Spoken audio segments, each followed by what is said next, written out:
माहेरी खूप लाड असतात ते बोलतात ना, ते अगदी खरे. हाय हॅलो नमस्कार, पायलच्या मिनी व्लॉग मध्ये सगळ्यांचं स्वागत आहे. जसं की तुम्हाला माहितीये माझ्या मम्मीचा बर्थडे होता आणि प्रत्येकाने मी गेलो होतो माझ्या मम्मीकडे.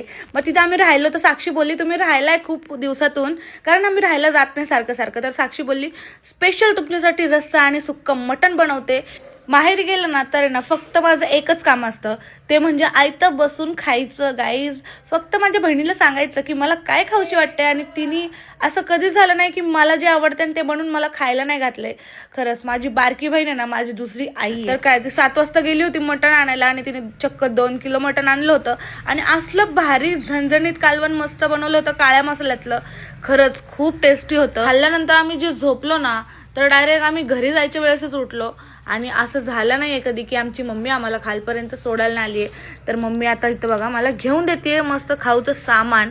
आणि किती पण मोठं झालो आपण तर आपल्या आईसाठी आपण छोटे असतो, ते खरंच आहे गाईज. माझी मम्मीला ना असं होतं की माझ्या पोरीला जाताना मी काय काय देऊ. आणि असा माझा आजचा दिवस गेला गाईज. घरी आल्यानंतर आम्ही एक हॉरर मूवी बघितला. आणि तुम्ही तुमच्या प्रेग्नन्सीमध्ये हॉरर मूवी बघितलाय का मला कमेंट करून नक्की सांगा.